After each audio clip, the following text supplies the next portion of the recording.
Hello everyone, সবাই কেমন আছো? আশা করছি সবাই খুব খুব খুব ভালো আছো। আমিও ভালো আছি। বরাবরের মতো আমি আমার আরেকটি নতুন ব্লগ নিয়ে তোমাদের সামনে চলে এসেছি। আর তোমরা যে যেখান থেকে আমার ভিডিওটা দেখছো সবাইকে অনেক অনেক ওয়েলকাম। আর আশা করছি তোমাদের আমার ভিডিওটা ভালো লাগবে। আর এই যে সকালবেলা দেখো বৃষ্টি শুরু হয়েছে। দীর্ঘ প্রতীক্ষার পর মানুষের স্বস্তির বৃষ্টি আশা করে, কিন্তু বৃষ্টিটা হচ্ছে ঠিকই, কিন্তু স্বস্তির নয়, বরং অস্বস্তির বৃষ্টি বলতে পারো। কারণ বৃষ্টিটা যখন হয় এত পরিমাণে গরম, আর বৃষ্টি হওয়ার পরে আরও বেশি পরিমাণে গরম। কি আর বলবো, এই জন্য আর কি তোমরা আমার টাইটেল দেখেই বুঝতে পারছো যে কেন আমি অস্বস্তির বৃষ্টি বললাম। তো এই যে দেখো, এই পাশে আমার একটা আন্টি বসে আছে, ছোট্ট একটা আন্টিটা মানে ছোট একটা মেয়ে, ওর নাম মিষ্টু। ও আমাদের পাশের বাসায় থাকে, আর ও এইভাবে বারান্দায় আমার সাথে আর কি দাঁড়ায় দাঁড়ায় গল্প করে। তো আমি যেই ওর দিকে ক্যামেরাটা ধরছি, ও আর কি সরে গেছে, লজ্জা পাইছে। তো সকাল সকাল বৃষ্টিটা দেখে ভেবেছিলাম যে মনে হয় ঠান্ডাই পড়বে আর আগের মতো গরম থাকবে না, কিন্তু বৃষ্টিটা হওয়ার পরে পুরোটাই উল্টো চিত্র। আগে যে গরমটা ছিল তার থেকে বেশি আর কি গরমটা শুরু হয়েছে বৃষ্টি হওয়ার পর থেকে। তো আর কি করার, কিছুই তো করার নেই, এই আর কি। আর এই পাশে যে পাশের একটা ছাদে সুন্দর ফুল ফুটেছে, এই ফুলগুলো দেখে তো আরো বেশি আমার কাছে ভালো লাগছিল।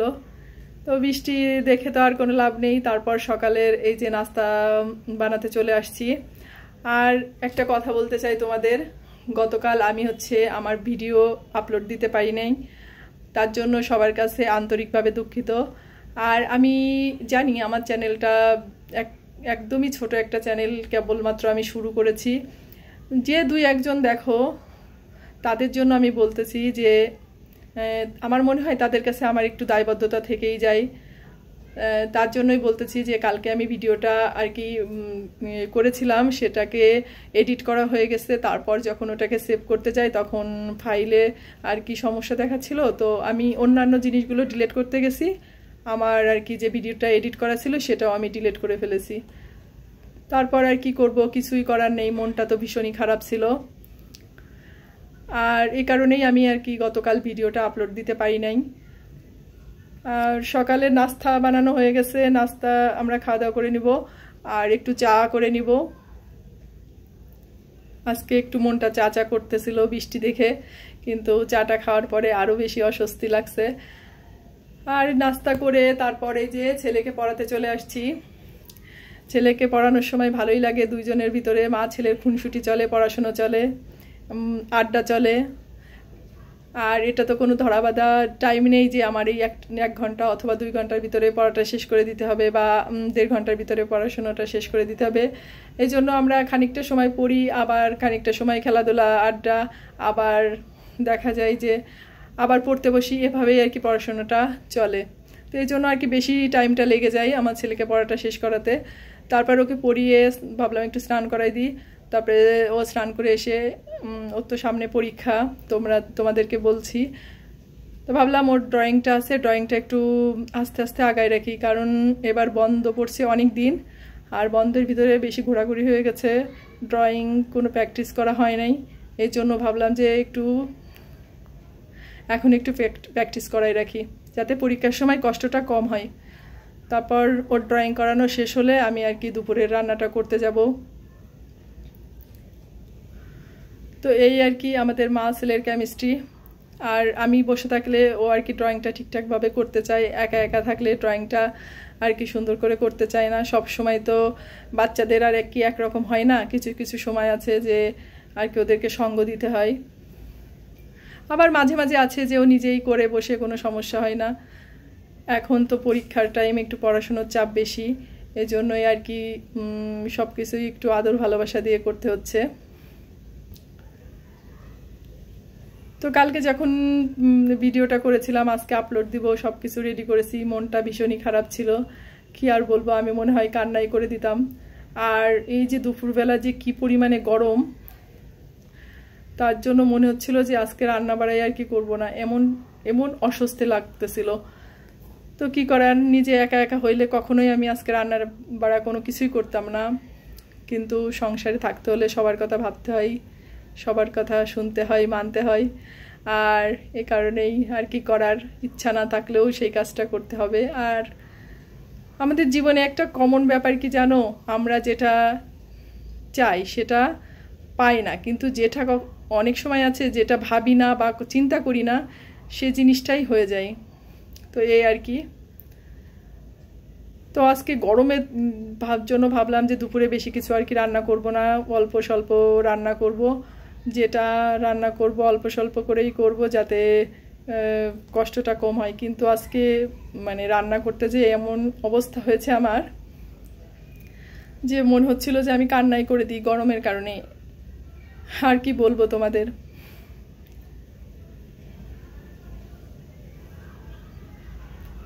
তারপর এই যে প্রায় ড্রয়িংটা শেষ আমার ছেলের, ওর ড্রয়িংটা শেষ হয়ে গেলে তারপর আর কি আমি চলে যাব, কারণ অনেকটা দেরি হয়ে গেছে, ওরও খিদে লেগে গেছে দুপুরের জন্য। আর আমার দুপুরের রান্নাটা প্রায় পুরোটাই কমপ্লিট হয়ে গেছে, তোমাদের সাথে ভিডিওটা শেয়ার করি নাই। আর এই যে ছোটো ছোটো চিংড়ি মাছ আর বুটের ডাল আর একটু মসুরির ডাল ভিজিয়ে রেখেছিলাম, মানে এটা ফ্রিজে ছিল। আর একটু পেঁয়াজ কেটে নিয়েছি আর একটু কাঁচামরিচ কেটে নিয়েছি। এখন এটাকে আর কি চপ বানাবো। মানে এর ভিতরে একটু মরিচের গুঁড়া দিছি, একটু হলুদের গুঁড়া দিছি, আর একটু নুন দিছি, আর একটু বিট নুন দিছি। আমার কাছে ধনেপাতা ছিল না, তাই আমি ধনেপাতাটা দিইনি। আর ধনেপাতাটা দিলে একটু বেশি স্বাদ হতো, কিন্তু সবসময় আর কি ধনেপাতাটা খাওয়া হয় না, এই জন্য আর কি সবসময় আমাদের বাসায় থাকে না ধনেপাতাটা। তো ভাবলাম এটা দিয়েই করে নিই, এটা দিয়েই ভালো লাগবে। এই জিনিসটা যেভাবেই করি সে ধনেপাতা দিলেও ভালো লাগে, না দিলেও ভালো লাগে। তো এই যে এই চপগুলো ভাজা হয়ে গেলে তারপর আর কি আমার ছেলেকে ভাত দিয়ে দিব। আর আমার ছেলে কি এই যে চপ জাতীয় জিনিস খেতে অনেক পছন্দ করে। আর চপ ভাজতে ভাজতে দেখা যায় ওর অর্ধেক শেষ হয়ে যায়, ও সসের বোতল নিয়ে বসে যায়। আর একটা মাদের সার্থকতা কি জানো, যখন মারা রান্না করে তখন যদি সেটা তার সন্তান অনেক তৃপ্তি করে খায়, তাহলেই মনে করো যে মার সেটাই সার্থকতা। তো আমারও একই অবস্থা, ব্যতিক্রম নয়। তারপর এটাকে যে ডাল আর চিংড়ি মাছগুলো, পেঁয়াজ কুচি, মরিচ কুচি, এগুলোকে ভালো করে মেখে নিয়েছি। আর যে গুঁড়া মশলাগুলো দিয়ে মানে এর ভিতরে দিয়েছি ওগুলা সুন্দর করে মেখে নিয়েছি, নিয়ে এবার এগুলোকে মানে আস্তে আস্তে জালে আর কি মচমচা করে ভেজে নেব।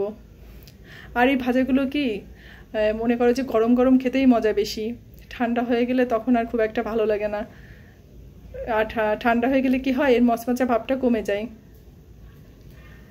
তো এই আর কি। তারপরে এই যে আমার বড়াটা প্রায় ভাজা কমপ্লিট হয়ে গেছে, একবার উঠিয়ে দিয়েছি, আমার ছেলে তো খেয়ে নিচ্ছে। আর এই যে একটু ভাজতেছি, এগুলো ভাজা হইলে তারপর আমি ওকে খাবার দিব।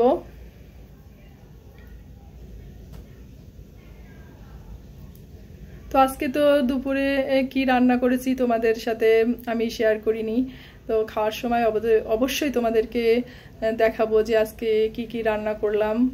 আগেই বলেছি যে আজকে আমি খুব একটা বেশি কিছু রান্না করি নেই, অল্প স্বল্প আর কি রান্না করেছি, আর বাকি রান্নাটা রাত্রে করব, এ কারণেই আর রান্নাটা করা হয়নি। তারপরেও রান্না করতে করতে অনেকটাই দেরি হয়ে গেছে।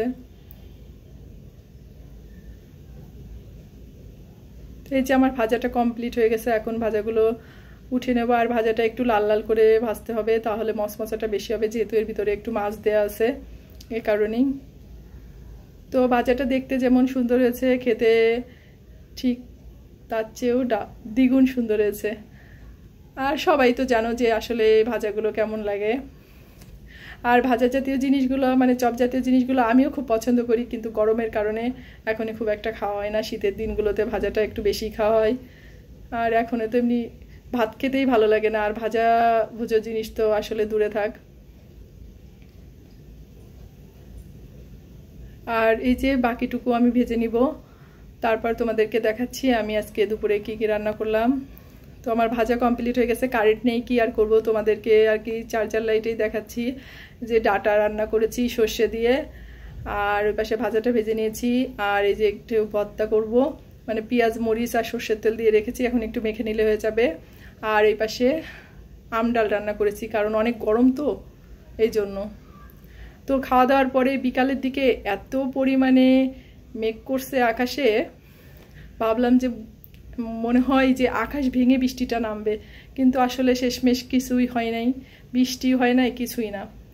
কিন্তু আমি আজ কিছুদিন যাবত একটা জিনিস খেয়াল করেছি, আগে মানে এইভাবে কখনো খেয়াল করা হয়নি। যখন দেখি আকাশে প্রচুর মেঘ করে আর একটু বাতাস হয়, তখন দেখি আকাশে মানে কবুতর বলো বা পাখি বলো আর কি উড়ে বেড়ায়। তো ওরা এমনভাবে উড়াউড়ি করে, মনে হয় যে কি আর বলবো, সেটা ওদের নিজেদের বাসায় যাওয়ার জন্য নাকি নিরাপদ আশ্রয় খোঁজে, এই জিনিসটাই আমি আজ কিছুদিন ধরে ভাবতেছি।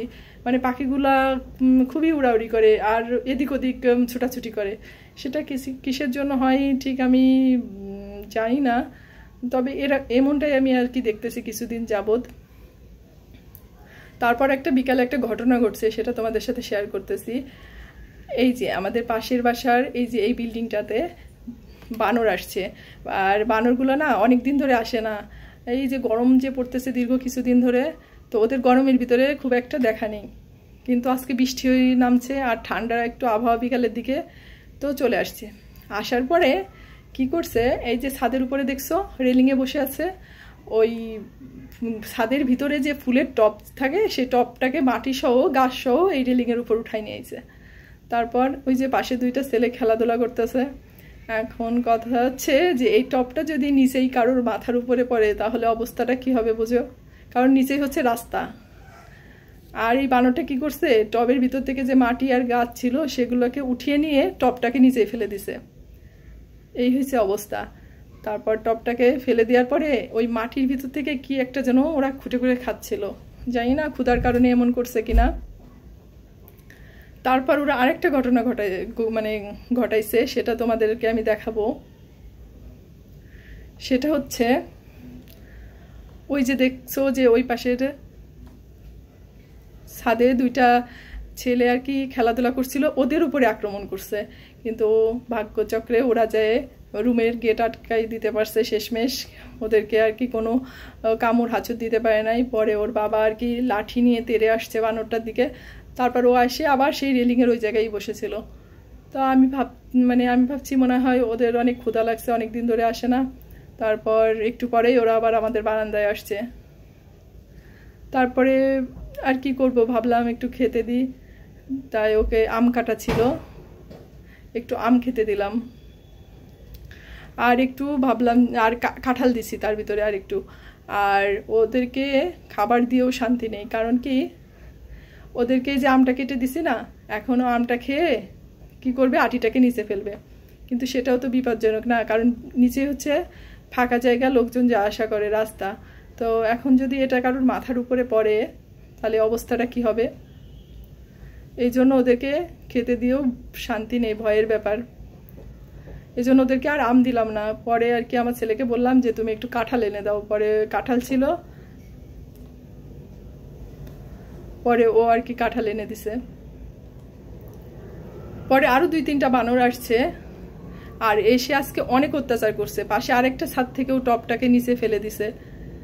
তো ওরা যখন এরকমটা করে মাঝে মাঝে, তখন খুবই বিরক্ত লাগে, কারণ বিপদটা তো ওরা আর কি বোঝে না, ওরা তো পশুই, আসলে পশু তো পশুই হয়, ওদের তো আর কিছু বলার নেই, কিন্তু দেখলে মায়া লাগে, কি আর করা। আমার মনে হচ্ছিল প্রচুর ক্ষুধা লাগছে, এই কারণেই ওরা আর কি এমনটা করেছে।